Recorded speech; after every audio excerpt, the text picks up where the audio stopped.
नमस्कार दोस्तों, आप सभी का study for UPSC PCS channel में स्वागत है। एडुटेरिया की बीपीएससी के लिए बुक आती है, प्रैक्टिस सेट आती है, जिसमें 15 प्रैक्टिस सेट दिए हुए हैं। कितने? 15 हैं। पिछले प्रैक्टिस सेट में हम लोगों ने टेस्ट में क्या किया था कि दृष्टि आईएएस में जो करंट अफेयर का होता है ना, अगस्त का मैगजीन, उससे हमने 150 क्वेश्चंस का प्रैक्टिस सेट लगाया था, जिसमें बहुत सारी गलतियाँ थी। बिल्कुल बहुत सारी गलतियाँ थी, इतनी गलतियाँ थी कि परेशान हो गए थे हम लोग, है ना। तो इस बुक से आज से हम प्रैक्टिस सेट शुरू कर रहे हैं। उस बुक में 2 प्रैक्टिस सेट और है, दृष्टि वाले बुक में। उसमें भी बहुत सारी गलतियां हैं, मैंने देखा है उसको जाके। मैं उसके पीडीएफ आपको चैनल पर डाल दूंगा, आप उसको खुद से प्रैक्टिस कर सकते हैं। उसमें से कुछ अच्छे क्वेश्चंस चुन के मैं उसको चैनल पर भी करवा दूंगा। ओके, तो आज से हम इसको शुरू कर रहे हैं और कोशिश करेंगे कि हर रोज़ कम से कम एक टेस्ट ज़रूर लगाया जाए। एग्जामिनेशन डेट जैसे भी रहेगा, आगे जाए पीछे जाए, तैयारी हमें नहीं कमज़ोर करना है अपना, है ना। तैयारी अगर अच्छी रखोगे तो कभी भी एग्ज़ाम होगा तो आपका सिलेक्शन श्योरिटी से होगा। बीच में अगर तैयारी छोड़ोगे तो आपको फिर से सारा कुछ पढ़ना पड़ जाएगा। ओके, तो चलिए शुरू करते हैं। और जैसा भी लगे वीडियो आपको बताना, और आपको पता ही है, आपको अपने अंक बताने हैं कि कितने नंबर आपके आ रहे हैं। लास्ट में आप ज़रूर बताना कमेंट करके। ओके, पहला है कि संविधान के किस अनुच्छेद के तहत राष्ट्रपति को संसद के संयुक्त अधिवेशन बुलाने का अधिकार है? तो पहले का क्या आंसर हो जाएगा? आर्टिकल 108 के तहत है, आर्टिकल 108 के तहत। और संयुक्त अधिवेशन की अध्यक्षता कौन करते हैं? तो लोकसभा के अध्यक्ष जो होते हैं वही हमेशा संयुक्त अधिवेशन की अध्यक्षता करते हैं। संयुक्त अधिवेशन किसके किसके लिए नहीं बुलाया जा सकता? तो मनी बिल जो होता है, वित्तीय क्या बोलते हैं उसको, वित्त विधेयक, उसके लिए नहीं बुलाया जा सकता है। और धन विधेयक के लिए, धन विधेयक के लिए 110 के तहत, आर्टिकल 110 के तहत धन विधेयक के लिए नहीं बुलाया जा सकता है। और संविधान संशोधन विधेयक जो होता है उसके लिए भी ज्वाइंट जो पार्लियामेंट होता है उसको नहीं बुलाया जा सकता। दूसरा है कि निम्नलिखित में से कौन भारत के राष्ट्रपति के चुनाव में निर्वाचक मंडल के सदस्य नहीं होते हैं? बहुत ही आसान क्वेश्चन, इसका आंसर हो जाएगा डी। राज्य विधान परिषद के निर्वाचित सदस्य जो होते हैं, विधान परिषद के सदस्य, वो राष्ट्रपति के चुनाव में भाग नहीं लेते हैं। तीसरा है कि नीति निदेशक तत्वों के संबंध में गलत कथन को चुनना है आपको। तो तीसरा क्या आंसर हो जाएगा? मैं डायरेक्ट आंसर बताऊंगा, आपको पॉज करके इसको खुद से अटेम्प्ट करना है। तो तीसरे का सबसे इसमें से गलत कथन है कि इन्हें लागू करने के लिए न्यायालय में ले जा सकता है, ये गलत है। मूल अधिकार को लेकर आप न्यायालय में जा सकते हैं, डीपीएस को लेकर आप न्यायालय में नहीं जा सकते हैं। चौथा है किस समिति ने पंचायतों को आर्थिक रूप से आत्मनिर्भर बनाने की सिफारिश की थी? तो 4 का हो जाएगा सी, लक्ष्मी मल सिंघवी समिति जो बनी थी 1986 में, इसने सिफारिश की थी कि पंचायतों को आत्मनिर्भर होना चाहिए। पांचवा है कि किस संविधान संशोधन के द्वारा मौलिक कर्तव्यों को संविधान में जोड़ा गया है? और उस समिति का नाम बताइए आप लोग। उस समिति का क्या नाम था? स्वर्ण सिंह समिति। क्या नाम था? स्वर्ण सिंह समिति। ओके, इसको जरूर ध्यान में रखना, स्वर्ण सिंह समिति नाम था उसका। और कब जोड़ा गया है? तो 5 का आंसर हो जाएगा सी, 42वें संविधान संशोधन अधिनियम में जोड़ा गया है। ओके, कौन सा समिति मैंने बोला? स्वर्ण सिंह समिति। ओके, जरूर ध्यान में रखना इसको।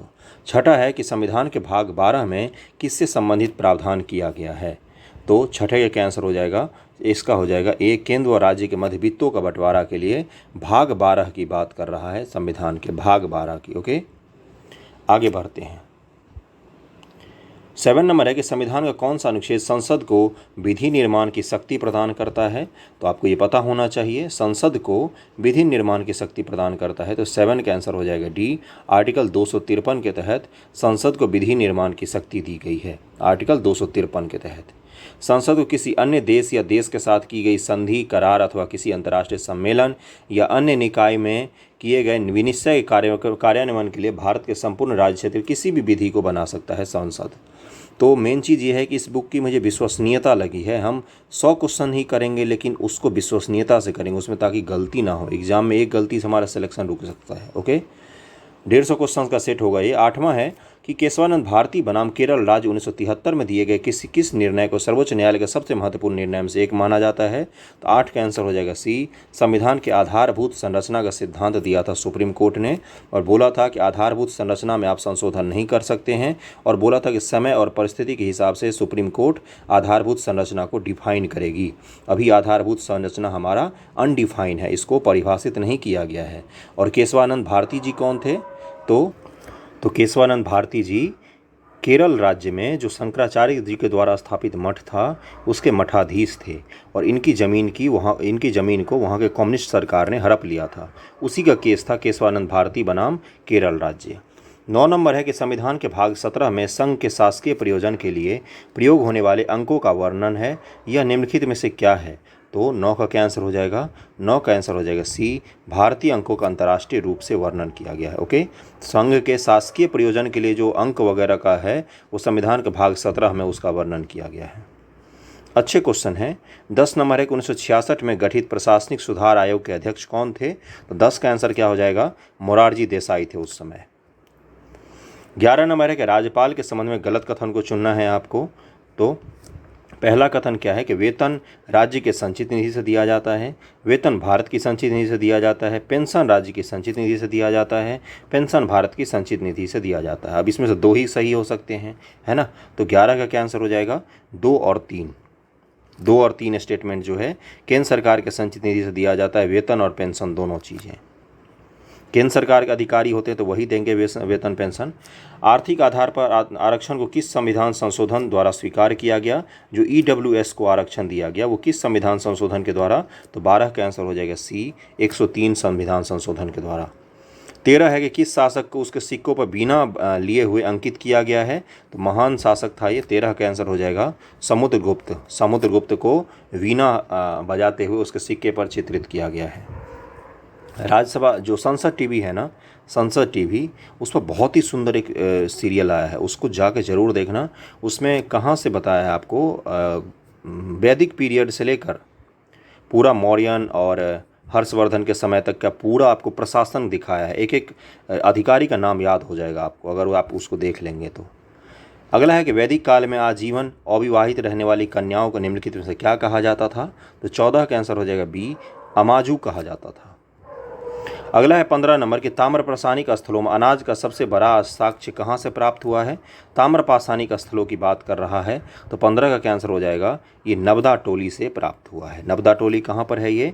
तो ये नर्मदा नदी के किनारे स्थित है और ये अनाज का सबसे बड़ा साक्ष्य यहाँ से मिला था। और लोथल के गोदीवारा से भी साक्ष्य का प्राप्त हुआ है। नवीन उत्खनन से राखी घड़ी का जो सबसे बड़ा नगरीय क्षेत्र माना गया है। तो नर्मदा टोली जो नर्मदा के किनारे जगह है वही ताम्रपाषाणिक काल की जगह है, वहीं से अनाज का आज तक का सबसे बड़ा भंडार का घर मिला है। 14वीं सदी पूर्व का बोगज कोई का अभिलेख कहाँ से प्राप्त हुआ है? तो एशिया माइनर जगह है, तुर्की और इराक के सीमा के पास, वहीं से प्राप्त हुआ है। क्या है इस अभिलेख में लिखा हुआ? इसमें वैदिक जो देवता हैं इंद्र, वरुण, नासत्य, इंद्र, वरुण, नासत्य और मित्र, इंद्र, वरुण, मित्र, नासत्य जो 4 देवता हैं इनका जिक्र मिलता है हमें बोगज कोई के अभिलेख से। अगला है 17 नंबर, निम्नलिखित में किस शासक ने संपूर्ण श्रीलंका पर विजय प्राप्त की थी? तो 17 का आंसर हो जाएगा बी, हो जाएगा राजेंद्र प्रथम नामक शासक, जो राजराज प्रथम का पुत्र था और चोल वंश का महानतम शासकों में से एक है राजेंद्र प्रथम। इसने पूरे श्रीलंका पर और इंडोनेशिया के सुमात्रा द्वीप पर विजय प्राप्त की थी, राजेंद्र प्रथम। और गंगई कोंड चोलपुरम की इसने उपाधि धारण की थी। पालों को ख़त्म कर दिया था इसने, बंगाल में पालों पर भी आक्रमण किया था, पाल शासक पर। गंगा का जल ले जाके गंगई कोंड चोलपुरम नामक एक नगर भी बसाया था छोटा सा इसने। भारत छोड़ो आंदोलन के संबंध में निम्नलिखित में कौन सा कथन सही नहीं है? तो 18 का क्या आंसर हो जाएगा? 18 का आंसर हो जाएगा ई, यानी कि कथन। इसका सी भी गलत है और डी भी गलत है। ओके, ब्रिटिश हुकूमत द्वारा ऑपरेशन 10 आवर चलाया गया था, 10 आवर चलाया गया था, ये भी गलत है। और Hindu Mahasabha, communist party of India, Muslim league ने आंदोलन का समर्थन किया था। इन तीनों ने ही आंदोलन का बाइकआउट किया था। उसके अलावा डॉक्टर अंबेडकर भी आंदोलन को बाइकआउट करने में शामिल थे, इसलिए इसका आंसर ई हो जाएगा। 19 नंबर है कि न्याय दर्शन के प्रवर्तक निम्नलिखित में से कौन है? तो यहाँ पर ब्लर बुक में ही था तो मैं बता देता हूँ। पहला ऑप्शन है कनाद, दूसरा है विश्वामित्र, तीसरे हैं कपिल, चौथे हैं गौतम। न्याय दर्शन के प्रवर्तक, अलग अलग दर्शन हैं उसके प्रवर्तक के नाम पूछा है आपसे। 19 का आंसर हो जाएगा डी, गौतम हैं जो न्याय दर्शन के जिन्होंने प्रतिपादन किया था। अगला है 20 नंबर की, निम्नलिखित में से किस संगठन का नाम वर्ष 1885 में बदलकर भारतीय राष्ट्रीय कांग्रेस रखा गया? जब भारतीय राष्ट्रीय कांग्रेस की स्थापना होने वाली थी तो उससे पहले उसका नाम अलग था। उससे पहले उसका नाम क्या था? भारतीय राष्ट्रीय संघ नाम था। क्या नाम था? भारतीय राष्ट्रीय संघ। दादा भाई नौरोजी ने इसका नाम बदलकर भारतीय राष्ट्रीय कांग्रेस कर दिया था। तो कांग्रेस का पहले नाम क्या था? भारतीय राष्ट्रीय संघ नाम था, जिसका 1885 में नाम बदलकर इंडियन नेशनल कांग्रेस कर दिया गया था। सुभाष बोस के बारे में लिखित में कौन सा कथन गलत है? तो 21 का क्या आंसर हो जाएगा? इसका आंसर हो जाएगा बी, जापान की सहायता से द फ्री इंडिया सेंटर का गठन किया था इन्होंने, यही स्टेटमेंट गलत है। 22 है कि मसस्त जागीर की शुरुआत किस मुगल शासक ने की थी? तो 22 का क्या आंसर हो जाएगा? सी हो जाएगा, औरंगजेब ने किया था। और वीडियो पॉज करके जरूर क्वेश्चंस को अटेम्प्ट करना। इब्न बतूता किस सुल्तान के शासनकाल में भारत आया था? इब्न बतूता के बुक का नाम सबसे पहले मुझे बता दो। इसके बुक का नाम है रेहला। क्या नाम है? रेहला। मोरक्को से आया था ये यात्री। तो 23 का क्या आंसर हो जाएगा? इसका आंसर हो जाएगा बी, ये मोहम्मद बिन तुगलक के समय में आया था 1333 के आसपास। 24 है कि दिल्ली षड्यंत्र केस के नाम से प्रसिद्ध लॉर्ड हार्डिंग पर बम हमले में किसे फांसी दी गई थी? तो 24 का आंसर हो जाएगा ई, यानी कि मैं पढ़ देता हूँ, दिल्ली षड्यंत्र केस में इन सभी को फांसी दी गई थी। बसंत कुमार बिश्वास, बाल मुकुंद, मास्टर अमीनचंद और अवध बिहारी, है ना। तो इस सब को फांसी दी गई थी। मुख्य जो षड्यंत्रकर्ता थे रास बिहारी बोस, वो देश से भाग गए थे, जापान चले गए थे। बाद में उनका नाम कहाँ पर आता है? तो INA की स्थापना में उनका नाम आता है। 25 नंबर क्वेश्चन पर चलते हैं अब हम लोग। 13 अप्रैल 1919 को हुए जलियांवाला बाग हत्याकांड के संबंध में निम्नलिखित में से कौन सा कथन सही नहीं है, ये बताना है आपको। इसका आंसर हो जाएगा कि जनरल डायर को भारत सरकार में पदोन्नति दी गई, ये कथन गलत है। उसको पदोन्नति नहीं दी गई थी, उसको ब्रिटिश संसद में उसकी खूब प्रशंसा कर दी गई थी और उसको फिर जनरल डायर को सजा के रूप में बर्खास्त करके ब्रिटेन भेज दिया गया था, बस यही हुआ था। 26 है किस प्रसिद्ध नेता ने विभाजन को कांग्रेस का विश्वासघात बताते हुए खुदाई खिदमतगारों को भेड़ियों के आगे फेंका जा रहा है ये कहा था? तो ये कहा था सीमांत गांधी खान अबू गफ्फार खान जी ने। अगला है विजयनगर साम्राज्य में 58 से क्या अभिप्राय था? 58 का से क्या अभिप्राय था? तो 27 का क्या आंसर हो जाएगा? इसका आंसर हो जाएगा ए, राजस्व विभाग से अभिप्राय था। 28 है कि सल्तनत कालीन शासकों में सर्वप्रथम किसने दक्षिण के राज्यों को सल्तनत में मिलाया था? तो 28 का आंसर हो जाएगा सी, गयासुद्दीन तुगलक ने सबसे पहली बार दक्षिण के राज्यों को सल्तनत में मिलाया था। गयासुद्दीन तुगलक के बाद मोहम्मद बिन तुगलक शासक बनेगा। इसके समय में दिल्ली सल्तनत सबसे विशाल आकार में था, MBT के समय में। 1857 के स्वतंत्रता संग्राम में किस राजवंश ने अंग्रेजों की सर्वाधिक सहायता की थी? तो 29 का आंसर हो जाएगा ए, ग्वालियर के सिंधिया ने सबसे ज़्यादा सहायता की थी अंग्रेजों की। 30 है निम्नलिखित में से और बिहार में अगर पूछेगा तो दरभंगा और बक्सर के जो महाराज थे उन्होंने खूब मदद किया था अंग्रेजों की, है ना। अगला है बक्सर डुमराव के। अगला है 30 नंबर, निम्नलिखित में से महात्मा गांधी के राजनीतिक गुरु की पहचान कीजिए। तो उनका नाम है गोपाल कृष्ण गोखले, है ना। सर्वेंट ऑफ इंडिया सोसाइटी का स्थापना 1905 में इन्होंने ही किया था। 31 नंबर है कि अरुणा असफ अली का संबंध स्वतंत्रता संघर्ष के किस आंदोलन से था? तो 31 का आंसर हो जाएगा बी, भारत छोड़ो आंदोलन से संबंधित थी अरुणा असफ अली जी। ये भारतीय राजनीति में भी बहुत दिनों तक चर्चा में रही हैं। 32 नंबर क्वेश्चन पहुंच गए हम लोग। कलकत्ता में हिंदू कॉलेज के संस्थापक कौन थे? तो 32 का आंसर किसी का भी गलत नहीं होना चाहिए। 32 का आंसर हो जाएगा डी, राजा राम मोहन राय जी द्वारा स्थापित किया गया था। कलकत्ता में हिंदू कॉलेज की स्थापना राजा राम मोहन राय ने डेविड हेयर और अलेक्जेंडर डफ के साथ मिलकर किया था। 1817 ईस्वी में इसकी स्थापना, 1817 में। 33 पर चलते हैं कि मित्र मेला संघ की स्थापना निम्नलिखित में से किसने की थी? तो 33 का आंसर क्या हो जाएगा? इसका आंसर हो जाएगा ए, VD सावरकर जी ने ही किया था, विनायक दामोदर सावरकर। बाद में इसका नाम बदलकर उन्होंने अभिनव भारत कर दिया था 1904 ईस्वी में। पहले इसका नाम क्या था? 1899 के आसपास गठन किया था, इसका नाम था मित्र मेला। भारत की पहली गुप्त क्रांतिकारी संस्थाओं में से एक थी। 34 है कि असहयोग आंदोलन के दौरान विदेशी कपड़ा को जलाने एक निष्ठुर बर्बादी है किसने घोषित किया था? तो 34 का आंसर हो जाएगा सी, रविन्द्रनाथ टैगोर जी ने कहा था कि विदेशी कपड़ों को नहीं जलाना चाहिए। 35 है कि किसने अहमदाबाद टेक्सटाइल लेबर एसोसिएशन की स्थापना की थी? तो महात्मा गांधी जी ने ही स्थापना की थी। 35 का आंसर ए हो जाएगा। कब किया था? 1918 में। अहमदाबाद आंदोलन याद होगा सबको, खेरा आंदोलन, अहमदाबाद आंदोलन और चंपारण आंदोलन, ये सभी एक क्रम में ही हुए हैं। 36 है कि द्वितीय गोलमेज सम्मेलन में कांग्रेस का प्रतिनिधित्व किसने किया था? तो 36 का क्या आंसर हो जाएगा? सी, महात्मा गांधी जी ने किया था।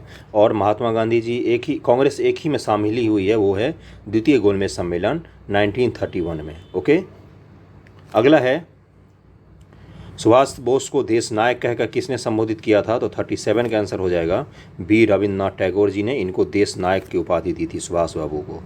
38 है कि टीपू सुल्तान और अंग्रेजों के मध्य अंतिम युद्ध कब लड़ा गया? तो 38 का क्या आंसर हो जाएगा?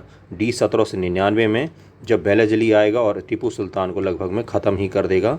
और उसके बाद क्या होता है? चतुर्थ आंग्ल मैसूर युद्ध था जिसमें इसको ख़त्म कर दिया गया था टीपू को। ओके, मैसूर पर फिर से वो पुराने जो राजवंश थे उनको फिर से स्थापित कर देंगे अंग्रेज लोग। अगला है निम्नलिखित ब्रिटिश प्रधानमंत्रियों से किसने भारत में क्रिप्स मिशन को भेजा था? तो 39 का आंसर हो जाएगा सी, विंस्टन चर्चिल था उस समय। क्रिप्स मिशन में उस समय कौन कौन शामिल थे? तो इसमें केवल एक ही सदस्य थे, स्टैटफोर्ड क्रिप्स। क्रिप्स जो थे बस वही केवल सदस्य थे। फिर जो कैबिनेट मिशन आएगा उसमें 3 सदस्य रहते हैं, जिसमें एक क्रिप्स भी रहते हैं, एक लॉरेंस रहते हैं और एक और रहते हैं जिनका मैं नाम भूल रहा हूँ। एवी अलेक्जेंडर। कौन? क्रिप्स और लॉरेंस और एवी अलेक्जेंडर। कैबिनेट मिशन में 3 लोग आते हैं, क्रिप्स मिशन में केवल एक क्रिप्स ही रहते हैं। 40 नंबर पर चलते हैं कि महात्मा गांधी और लॉर्ड इरविन के मध्य समझौता कब संपन्न हुआ था? तो ये वेरी इंपॉर्टेंट है, जरूर याद रखना। 5 मार्च 1931 ईस्वी को हुआ था और ये समझौता हुआ है। और फिर 23 मार्च को क्या होगा? भगत सिंह वगैरह को फांसी हो जाएगी, सी। तो 40 का क्या आंसर हो जाएगा? बी आंसर हो जाएगा। 41 है कि 1857 के विद्रोह के समय भारत का गवर्नर जनरल कौन था? तो 41 का आंसर हो जाएगा डी, लॉर्ड कैनिंग थे भारत के गवर्नर जनरल। 42 है केंद्रीकृत नियोजन प्रणाली में उत्पादन के संसाधनों का स्वामित्व, संचालन, प्रबंधन और नियंत्रण किसके द्वारा होता है? केंद्रीकृत मतलब सेंटर द्वारा पूरी प्लानिंग जब किया जाता है तो किसके द्वारा होता है?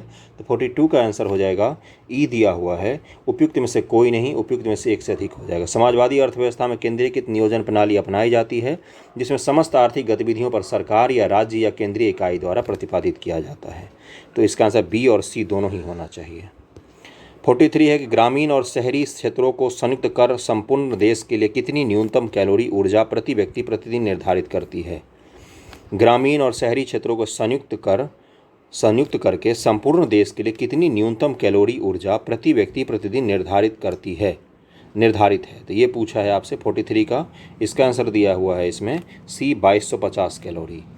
गरीबी रेखा को परिभाषित करने के लिए किया गया है, यहाँ पर नहीं लिखा हुआ है ना। तो गरीबी रेखा को परिभाषित करने के लिए बने विशेषज्ञ दल ने दैनिक भोजन से ग्रामीण क्षेत्रों में 2400 कैलोरी और नगरीय क्षेत्रों में 2100 कैलोरी निर्धारित की। वहीं कैलोरी प्रति व्यक्ति प्रतिदिन उपलब्धता निर्धारित की तो संयुक्त रूप से कितनी बनी थी? तो उस समय संयुक्त रूप से 2250 कैलोरी उन्होंने निर्धारित की थी।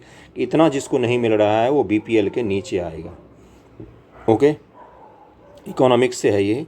44 नंबर है कि केसर, काली मिर्च, हल्दी और जीरा, इधर राज्य हैं राजस्थान, आंध्र प्रदेश, केरल और जम्मू कश्मीर। शीर्ष उत्पादक पूछा है, एक को तो मैच कर ही सकते हो। केसर को कहाँ से कर सकते हो? जम्मू कश्मीर से कर सकते हो। तो पहला का तो चौथा होगा ही, तो बी आंसर हमारा आंसर हो गया। अगर नहीं भी आए तो भी आप निकाल सकते हैं, मैं ये कह रहा हूँ।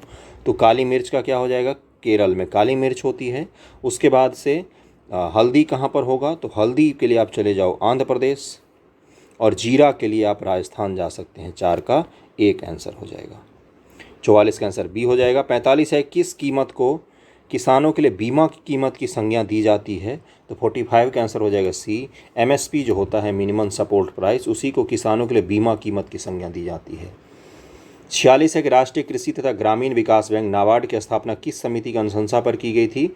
वेरी इंपॉर्टेंट क्वेश्चन, जरूर याद रहना चाहिए हर किसी को। तो 46 का आंसर हो जाएगा सी। इसका आंसर क्या हो? शिवरामन सिंह समिति की अनुशंसा पर ही की गई थी। 1982 में 82 ईस्वी में की गई थी।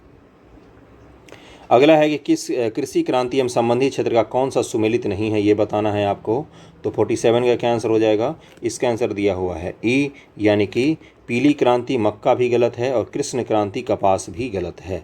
ओके, पीली क्रांति जो है ये किससे संबंधित होती है? तो ये तिलहन से संबंधित होता है। कृष्ण क्रांति पेट्रोलियम से संबंधित होती है।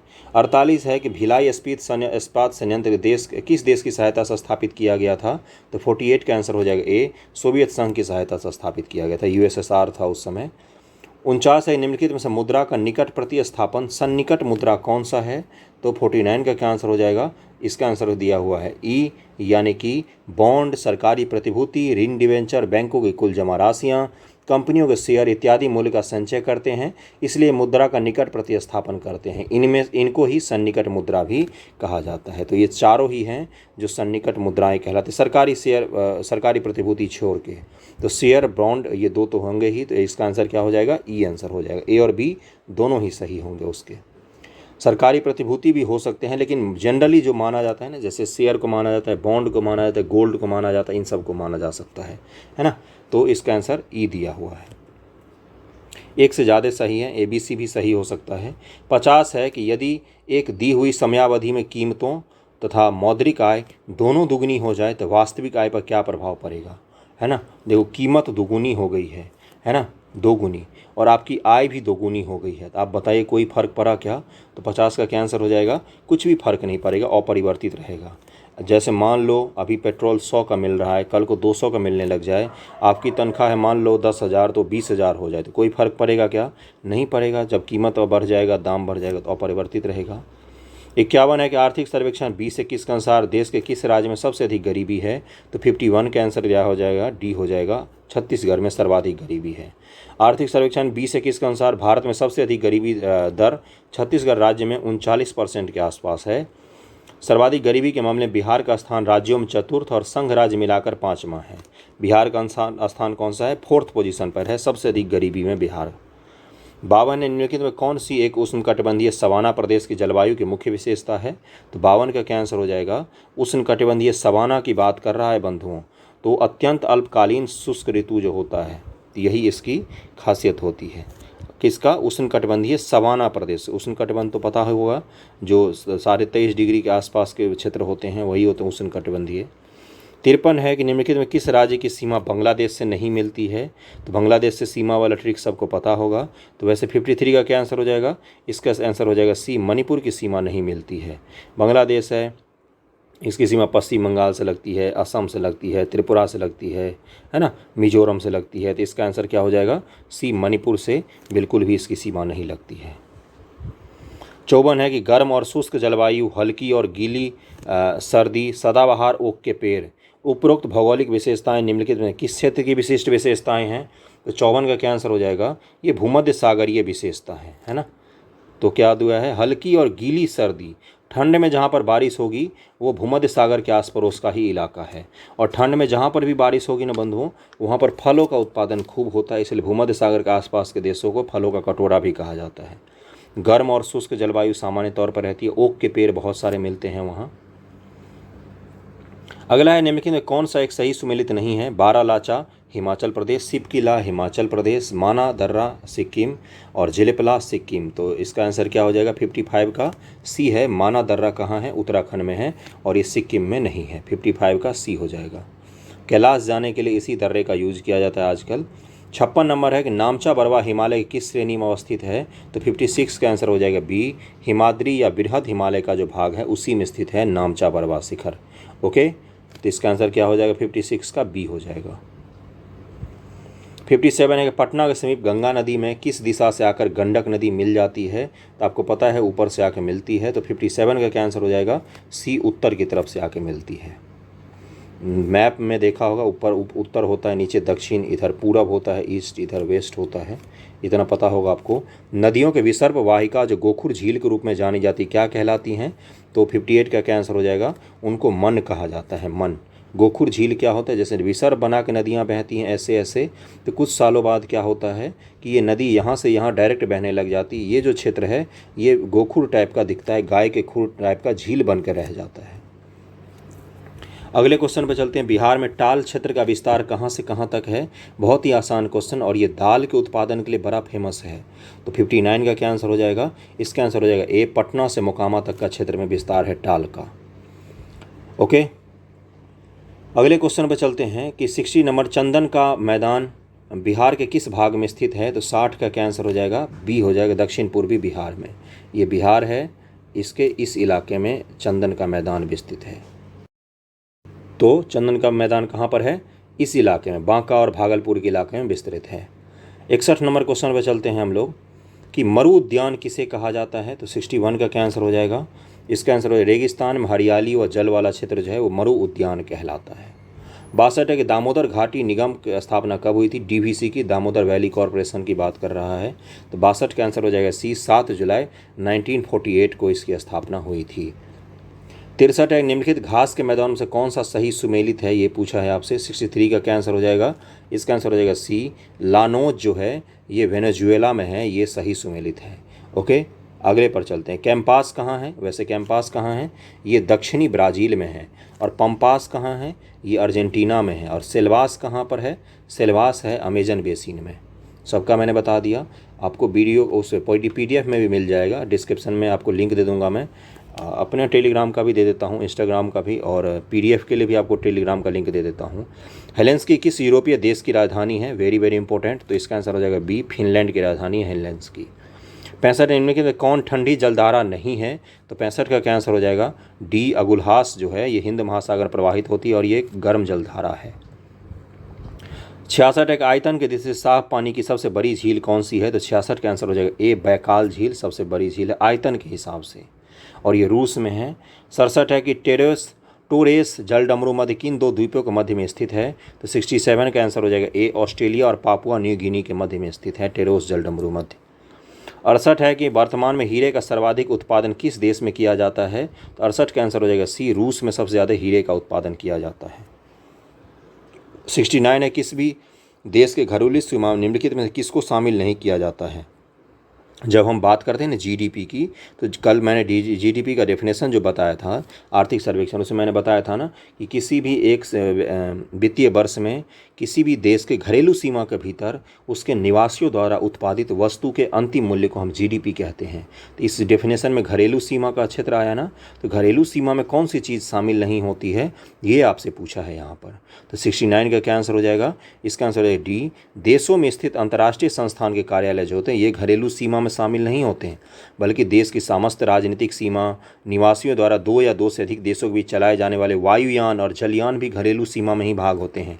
जो हमारा विदेश में जैसे अमेरिका में हमारा दूतावास है वो भी हमारा घरेलू सीमा में शामिल होता है। 69 का आंसर डी हो जाएगा। हमारे दूतावास पर आक्रमण को क्या माना जाता है? भारत पर आक्रमण माना जाता है। इसीलिए जैसे दूसरे देशों के जो दूतावास होते हैं उसमें कभी भी कोई सेना प्रवेश नहीं करती है, इसको ध्यान रखना। इसका आंसर डी हो जाएगा, वो घरेलू सीमा के भीतर आता है। 70 है कि दिसंबर 2020 में जारी भारत में तेंदुओं की स्थिति 2018 रिपोर्ट के अनुसार भारत के किस राज्य में तेंदुओं की संख्या सबसे ज़्यादा है? तो मध्य प्रदेश में सबसे ज़्यादा है। मध्य प्रदेश में टाइगर का भी जनसंख्या सबसे ज़्यादा है। 71 है कि भारत के किस शहर में एशिया का पहला राष्ट्रीय डॉल्फिन अनुसंधान केंद्र स्थापित किया जा रहा है? तो 71 का आंसर क्या हो जाएगा? बी, पटना में डॉल्फिन अनुसंधान केंद्र स्थापित किया जा रहा है। 72 है कि संस्कृति मंत्रालय ने हर साल सुभाष चंद्र बोस की जयंती को किस दिवस के रूप में मनाने की घोषणा की है? तो 72 का क्या आंसर हो जाएगा? बी, परिवर्तन। इस 72 का आंसर हो जाएगा डी, पराक्रम दिवस के रूप में मनाने की घोषणा की है। 73 है कि UN रिपोर्ट 2021 के अनुसार विश्व के विभिन्न देश में रह रहे प्रवासी भारतीयों की संख्या किस देश में सबसे ज़्यादा है? तो 73 का आंसर हो जाएगा सी, सबसे ज़्यादा लोग भारत के UAE में रहते हैं, यूनाइटेड अरब अमीरात में रहते हैं। इसकी राजधानी आपको पता होगा, नहीं पता है तो आप कमेंट करके ज़रूर बताएं देख के। 74 है कि एलन मस्क द्वारा स्थापित कंपनी SpaceX ने कितने उपग्रहों का एक साथ प्रक्षेपण करके कीर्तिमान स्थापित कर दिया है? तो 64 का आंसर हो जाएगा डी, 143 उपग्रह का इन्होंने प्रक्षेपण किया। इससे पहले इसरो ने 117 उपग्रह का प्रक्षेपण किया था एक साथ। 75 पर चलते हैं। 76 यहाँ पर दिया, 75 यहीं था। व्यक्तिगत रूप से लगातार 2 ओलंपिक खेलों में पदक जीतने वाली भारत की पहली महिला खिलाड़ी कौन बन गई हैं? दोनों ओलंपिक में इन्होंने कांस्य पदक जीता है। तो 75 का आंसर क्या हो जाएगा? PV सिंधु जी हैं ये। 76 है नीति आयोग के दूसरे इनोवेशन इंडेक्स नवाचार सूचकांक में बड़े राज्यों के श्रेणी में पहले स्थान पर किस राज्य को मिला है पहला स्थान? तो 76 का क्या आंसर हो जाएगा? कर्नाटक ने टॉप मारा है इनोवेशन इंडेक्स में। EPIC यहाँ पर ब्लर था, मैं पढ़ देता हूँ। EPIC का विस्तारित नाम क्या है? तो ए ऑप्शन दिया हुआ है इसका electronic emergency private identity card, दूसरा है electronic electoral photo identity card, तीसरा है इलेक्ट्रॉनिक इनसाइन प्राइवेसी आइडेंटिटी कार्ड, चौथा है कि electronic entrance photo identity card. तो 77 का क्या आंसर हो जाएगा? बी हो जाएगा, electronic electoral photo identity card. 78 है कि 16वीं बिहार रेजिमेंट के commanding officer colonel Shri Santosh बाबू को मरणोपरांत किस सैन्य सम्मान से सम्मानित किया गया? 78 का आंसर हो जाएगा डी, महावीर चक्र से। The lover boy of Bahawalpur के पुस्तक के किसने लिखी है? तो 79 का क्या आंसर हो जाएगा? बी, राहुल पंडिता ने लिखा है। 80 है कि 66वें फिल्म फेयर पुरस्कार 2021 के सर्वश्रेष्ठ फिल्म पुरस्कार किस फिल्म को मिला है? तो 80 का क्या आंसर हो जाएगा? डी, थप्पड़ मूवी को मिला था। 81 के हाल ही में भारत के 48वें मुख्य न्यायाधीश कौन बने हैं? तो 81 का आंसर हो जाएगा सी, NV रमन्ना बने थे उस समय। अमृत महोत्सव के संदर्भ निम्नलिखित कथनों पर विचार कीजिए। कर लेते हैं विचार भाई। 82 दिया हुआ है कि यह महोत्सव स्वतंत्रता के 75 वर्ष पूर्ण होने पर मनाया जा रहा है, तो बिल्कुल सही है। यह महोत्सव शुभारंभ प्रधानमंत्री नरेंद्र मोदी ने 12 मार्च 2021 को अहमदाबाद गुजरात से किया था। देश के 6 स्थानों जम्मू, इम्फाल, पटना, भुवनेश्वर, पुणे, बेंगलुरु वर्चुअल प्रदर्शनी का आयोजन हुआ। इस महोत्सव का आयोजन कर प्रधानमंत्री की अध्यक्षता में एक व्यापक समिति गठन किया गया, जिसमें देश के 259 हस्तियों को शामिल किया गया है। 82 का क्या आंसर हो जाएगा? इसका आंसर हो जाएगा ई, यानी कि सारे ही कथन सही हैं। अगला है कि Stockholm International Peace Research Institute SIPRI द्वारा जारी 2021 वार्षिक रिपोर्ट के अनुसार हथियारों की खरीद आयात के मामले में विश्व में भारत का कौन सा स्थान है? तो 83 का क्या आंसर हो जाएगा? भारत का दूसरा स्थान है, सेकेंड पोजीशन है भारत का। पहले नंबर पर सऊदी अरब आता है। 84 है कि भारत के प्रधानमंत्री और स्वीडन के प्रधानमंत्री के बीच 5 मार्च 2021 को आभासी शिखर वार्ता संपन्न हुई। स्वीडन के प्रधानमंत्री का नाम क्या है? तो इनका नाम है स्टीफन लेफ्वेन। स्टीफन लेफ्वेन नाम है इनका, लोफ्वेन। 85 है कि हाल ही में नियुक्त राष्ट्राध्यक्षों में कौन सुमेलित नहीं है? तो 85 का आंसर क्या हो जाएगा? इसका आंसर हो जाएगा सी, इससे स्टेबैन ओकान, सीरिया के राष्ट्रपति। ये गलत है। आपको पता है रेचप तैयब अर्दोगान जो है वही हैं, वहाँ का नहीं, यहाँ का असद बशर अल असद हैं। रेचप अर्दोगान जो है वो तो तुर्की के राष्ट्रपति हैं। यहाँ के राष्ट्रपति कौन है? तो बशर अल असद हैं, सीरिया के राष्ट्रपति।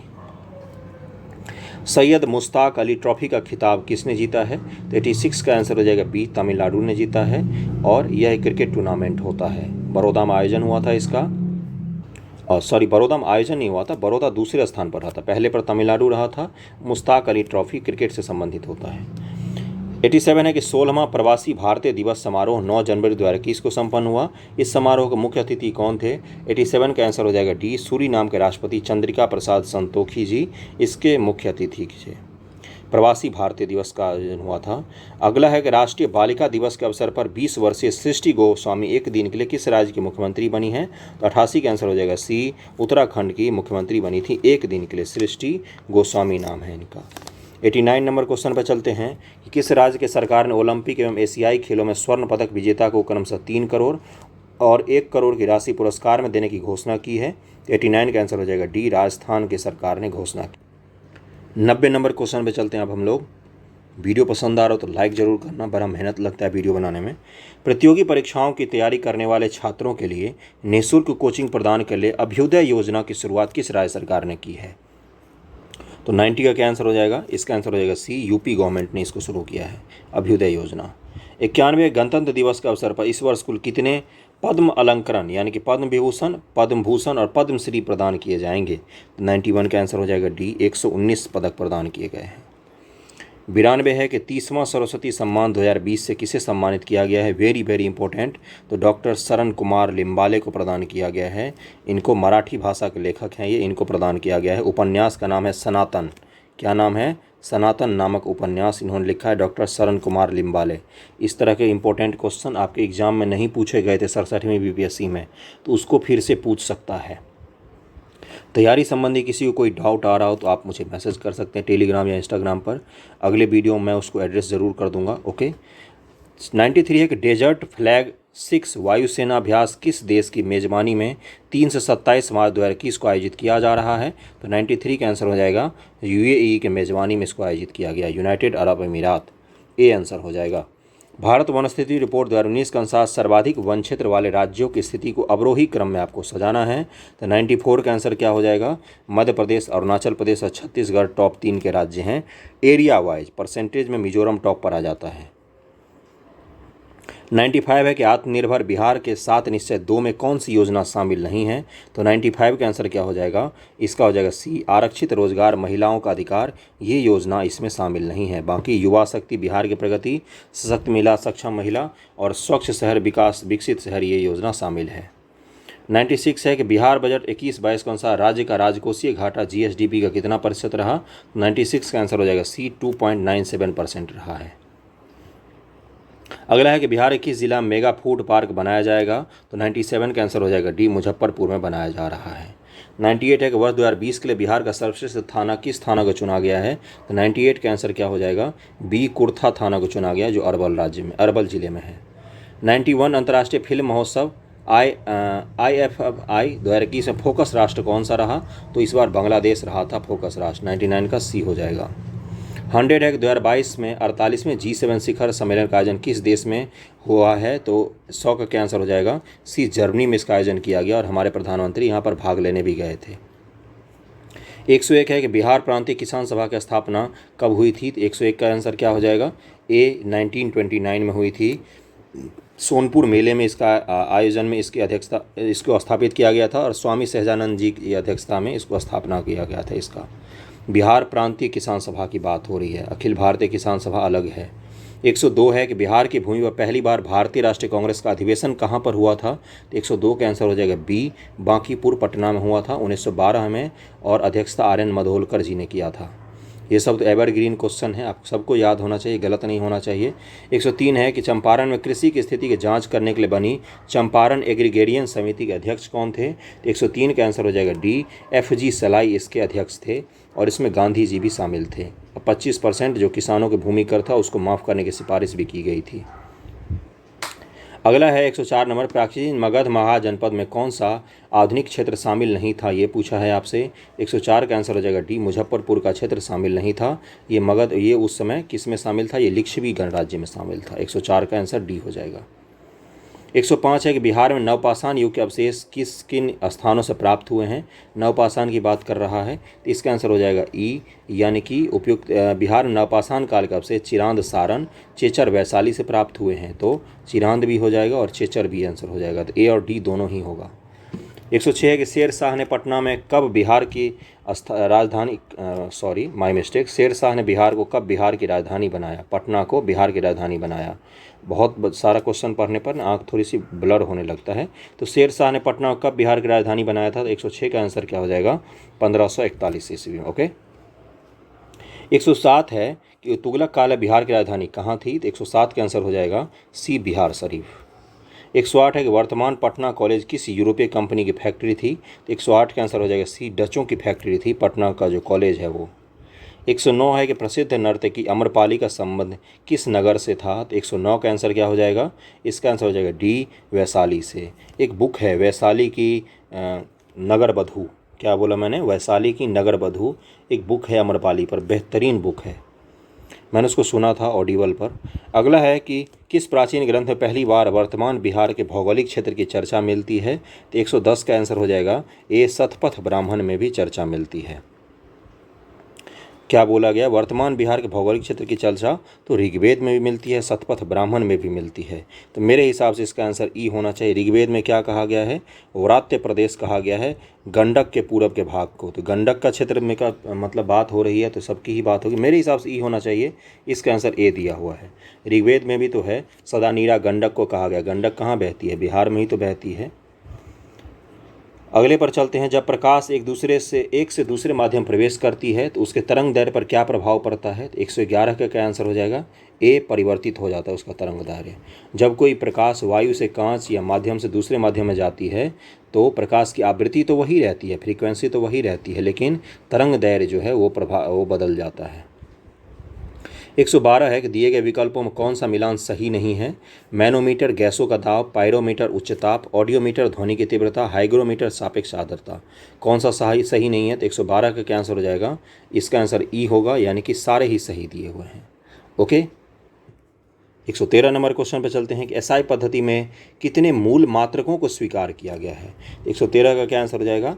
7 मूल मात्रकों को स्वीकार किया गया। कौन सा? लंबाई का मीटर, द्रव्यमान का किलोग्राम, समय का सेकेंड और विद्युत धारा का एम्पियर, ताप का केल्विन, ज्योति तीव्रता की कैंडिला और पदार्थ की मात्रा को मोल, है ना। ये जो हैं ये एसआई मात्रा के 7 मूल मात्रक के रूप में स्वीकार किए गए हैं। 114 नंबर पर चलते हैं हम लोग। निम्नलिखित पदार्थों के अम्लीय या क्षारीय होने का प्राकृतिक सूचक कौन सा होता है? तो इस लिटमस, हल्दी, वनीला, लौंग। 114 का क्या आंसर हो जाएगा? इसका आंसर हो जाएगा डी, 1, 2, 3, 4। ये सारे ही सूचक हो सकते हैं कि ये पदार्थ अम्लीय है या क्षारीय है। नेचुरल सूचक बोलते हैं इसको, प्राकृतिक सूचक होते हैं ये सब। अगला है कि फाइबर ऑप्टिक्स किस सिद्धांत पर कार्य करता है? 115 का क्या आंसर हो जाएगा? संपूर्ण आंतरिक परावर्तन के आधार पर काम करता है। 116 है कि बर्तनों को चमकीला बनाने के लिए उपयोग में लाए जाने वाला पदार्थ निम्नलिखित में से कौन सा है। तो 116 का आंसर हो जाएगा बी, जिंक ऑक्साइड है जो बर्तनों को चमकीला बनाता है। ध्यान रखना इसको जरूर, और इस तरह क्वेश्चन जब आप आते हैं तो आप एग्जाम में गलत कर देते हो। Zinc oxide. 117 है कि मेढक के संबंध निम्नलिखित में कौन सा कथन असत्य बताना है, आपको असत्य है ये बताना है। 117 का क्या आंसर हो जाएगा, कायांतरण में आंत बड़ी हो जाती है, ये इसके बारे में स्टेटमेंट गलत दिया हुआ है। मेढक के कायांतरण में आंत छोटी हो जाती ना कि बड़ी, इससे मांसाहारी भोजन के पाचन में उसको सहायता मिलती है, समझे ना। और मेढक वातावरण के अनुसार अपने शरीर का ताप कम और अधिक कर सकता है। 118 है कि निम्न से कौन सी रासायन मच्छर भगाने वाली दवाओं में सक्रिय रूप से पाई जाती है। तो 118 का आंसर हो जाएगा, इसका आंसर हो जाएगा बी, यानी कि एलिथ्रिन जो है ये पाई जाती है मच्छर भगाने वाली दवाइयों में। 119 है कि एक कार्बन क्रेडिट का मान कितना होता है। कार्बन क्रेडिट जो होता है, आपने कितने कार्बन का उपयोग को बचा लिया उतना आपको क्रेडिट मिलता है। तो ये पूछा है कितना मान होता है उसका। तो 119 का आंसर क्या हो जाएगा, सी हो जाएगा। 1000 किलो CO2 मान होता है। एक कार्बन क्रेडिट कितना तब आपको मिलेगा जब आप 1000 किलो CO2 का उत्सर्जन कम कर दोगे, है ना। अगला है कि मानव शरीर के भाल का कुल कितना हिस्सा ऑक्सीजन होता है। तो 120 का आंसर हो जाएगा डी, 65% के करीब में हिस्सा ऑक्सीजन होता है। 66 नंबर पर चलते हैं। एक मिनट थोड़ा सा ऊपर नीचे हो गया था। हाँ, 120 का डी हो जाएगा। 121 नंबर पर चलते हैं हम लोग। निम्नलिखित में कौन सुमेलित नहीं है। मैग्नीशियम आतिशबाजी, मैग्नीज फर्टिलाइजर के रूप में, टंगस्टन इलेक्ट्रिक बल्ब में, तांबा गैल्वेनीकरण में। इसका आंसर सबको पता चल ही गया होगा। मैं एक बार फिर से पढ़ देता हूँ, ब्लर है इसलिए। मैग्नीशियम के सामने आतिशबाजी लिखा हुआ है, मैग्नीज के सामने फर्टिलाइजर लिखा हुआ है, टंगस्टन के सामने इलेक्ट्रिक बल्ब लिखा हुआ है, तांबा के सामने गैल्वेनीकरण लिखा हुआ है। 121 का क्या आंसर हो जाएगा, इसका आंसर हो जाएगा डी गलत दिया हुआ है ना। यानी कि तांबा गैल्वेनीकरण में यूज नहीं होता है। गैल्वेनीकरण में जिंक का यूज किया जाता है। किसका, जिंक का। 122 है कि फास्फोरस का कौन सा अपरूप अंधेरे एवं वायु में रखे जाने पर स्वतः जल उठता है। तो 122 का क्या आंसर हो जाएगा, श्वेत फास्फोरस जो होता है अंधेरे एवं वायु में रखने पर उसको जल जाता है वो अपने आप। और फास्फोरस को कहाँ पर रखते हैं हम लोग, तो उसको हम लोग जल में रखा जाता है इसको, श्वेत फास्फोरस को, है ना, ताकि ये जले नहीं, और वायु में आते ही ये जल जाती है। 123 है कि निम्नलिखित में किसकी मात्रा अम्ल वर्षा में सबसे अधिक होती है। ये आपको पता होगा। तो 123 का क्या आंसर हो जाएगा, सल्फर की मात्रा सबसे ज़्यादा होती है। H2SO4 होता है जो वर्षा एसिड रेन होता है उसमें, है ना। तो सल्फर के कारण ही एक्चुअली में एसिड रेन होता है। चूहा मारने की दवा में किस रसायन का प्रयोग मुख्य रूप से किया जाता है। तो चूहा मारने की दवा जब भी आए तो इसका आंसर क्या होगा, वैसे यहाँ पर ई दिया हुआ है, वैसे जिंक फॉस्फाइट नामक रसायन का यूज़ किया जाता है, और पोटेशियम साइनाइड। जिंक जरूर ध्यान में रखना, और पोटेशियम साइनाइड, इन दोनों का यूज़ किया जाता है। 125 है कि सांस लेने एवं छोड़ने की क्रिया के दौरान कौन सी गैस की मात्रा प्रभावित नहीं होती है। तो 125 का क्या आंसर हो जाएगा, बी, नाइट्रोजन से हमारे सांस को लेने देने का कोई लेना देना नहीं है। 126 है कि मानव शरीर में पाई जाने वाली सबसे छोटी हड्डी कौन सी होती है। 126 का आंसर हो जाएगा ए, स्टेपीज। मानव शरीर की सबसे छोटी हड्डी स्टेपीज है जो मनुष्य के कान में पाई जाती है। 127 है कि यह मानव शरीर की दूसरी सबसे बड़ी ग्रंथि है। यह विशेष प्रकार की कोशिकाओं से क्षारीय रक्त रस स्रावित करते हैं। तो 127 का क्या आंसर हो जाएगा, वो कौन सी ग्रंथि है। तो 127 का आंसर हो जाएगा डी, अग्नाशय है वो। 128 नंबर पर पहुँच गए हम लोग, यहाँ पर चलते हैं, सॉरी।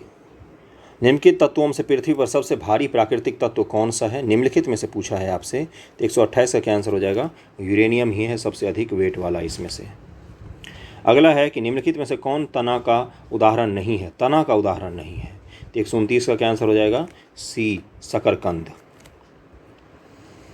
अभावजन्य रोग किसे कहते हैं। तो 130 का आंसर हो जाएगा सी, पोषक तत्वों का अभाव के कारण जो रोग होता है उसको अभावजन्य रोग कहते हैं। 131 है कि मलेरिया से प्रभावित होने वाला अंग कौन सा है। तो 131 का क्या आंसर हो जाएगा, सी, प्लीहा। प्लीहा प्रभावित होता है मलेरिया से, और प्रोटोजोआ नामक मच्छर के काटने से होता है ये। और इसकी वाहक जो होती है, प्रोटोजोआ जंतु कारण होता है, और इसकी वाहक जो होती है वो एनफिलीज मादा मच्छर होती है ना। तो इसको ज़रूर ध्यान रखना। और एक चीज़, वीडियो पॉज करके ज़रूर अटेम्प्ट करना, और वीडियो जैसा भी लगे आपको कमेंट करके बताना, लाइक करना वीडियो को। 132 है कि वस्त्र निर्माण में प्रयोग में लाए जाने वाले ऐसे पदार्थ जिनका स्रोत पादप नहीं होता है क्या कहलाते हैं। तो वो संश्लिष्ट तंतु कहलाते हैं। ए आंसर हो जाएगा। 133 है कि निम्नलिखित में कौन सा आनुवांशिक रोग नहीं है, तो इसमें से कौन सा नहीं है, तो 133 का आंसर हो जाएगा ए, यानी कि 133 का आंसर क्या हो जाएगा, डेमेंशिया। डेमेंशिया जो है ये एक मस्तिष्क का रोग है और ये आनुवांशिक रोग नहीं है। हमारे शरीर का मुख्य रूप से ऊर्जा प्रदान करता है कौन, तो 134 का आंसर क्या हो जाएगा, कार्बोहाइड्रेट। कैंसर के उपचार के लिए किस रेडियोधर्मी समस्थानिक का उपयोग किया जाता है, कैंसर के उपचार की बात कर रहा है। 135 का क्या आंसर हो जाएगा, इसका आंसर हो जाएगा ई, यानी कि आर्सेनिक 74, कोबाल्ट 60 और आयोडीन 131 और सोडियम 24, इन सब का यूज किया जाता है। किसका किसका मैंने बोला, आयोडीन का, कोबाल्ट का, आर्सेनिक का और सोडियम का, इन चारों का ही यूज किया जाता है। ओके, और यहाँ पर जो आर्सेनिक 74 है ना, इसका यूज़ कैसे किया जाता है, तो इसका यूज़ किया जाता है ट्यूमर का पता लगाने में। और कोबाल्ट 60 का यूज़ कैसे किया जाता है, कैंसर के उपचार में, है ना। और आयोडीन 131 का भी कैंसर के उपचार में प्रयोग किया जाता है। और सोडियम 24 का परिसंचरण तंत्र में रक्त के थक्का को पता लगाने में किया जाता है ना। 136 पर चलते हैं कि इस भीड़ नियंत्रण हेतु प्रयोग में लाए जाने वाली अश्रु गैस में कौन सी गैसें होती हैं, तो 136 का क्या आंसर हो जाएगा, इसमें अमोनिया होती है। बहुत ही आसान था आज का सेट, गलत नहीं होना चाहिए लोगों के। अगला है कि शरीर में अतिरिक्त ग्लूकोज गाइक्लोज यानी परिवर्तित होकर कहाँ भंडारित रहता है, तो 137 का आंसर हो जाएगा बी, यकृत में। 138 पर चलते हम लोग कि विटामिन ए की कमी से निम्नलिखित कौन सा रोग नहीं होता है, तो इसका आंसर दिया हुआ है ई, यानी कि यहाँ पर मैं पढ़ देता हूँ। विटामिन ए अच्छा स्रोत होता है, पहले तो स्रोत दिया हुआ है। विटामिन ए की कमी से रतौंधी और जिरेप्थियम रोग होता है ना। तो उसके बाद स्कर्वी रोग विटामिन सी की कमी से होता है और रिकेट्स विटामिन डी की कमी से होता है। तो इसमें से ये दोनों ही हैं जो विटामिन ए की कमी से नहीं होते हैं, तो इसलिए इसका आंसर ई हो जाएगा, ई आंसर हो जाएगा। 139 है कि H9N2 इन्फ्लुएंजा वायरस के कारण निम्नलिखित में कौन सा रोग होता है, तो 139 का आंसर क्या हो जाएगा, बर्ड फ्लू रोग होता है। और 140 नंबर है कि द पॉलिटिक्स पुस्तक के लेखक कौन है, तो 140 का आंसर हो जाएगा अरस्तु ने लिखा है द पॉलिटिक्स। 141 से मैथमेटिक्स हैं, तो 140 क्वेश्चंस हमने किए हैं आज के वीडियो में।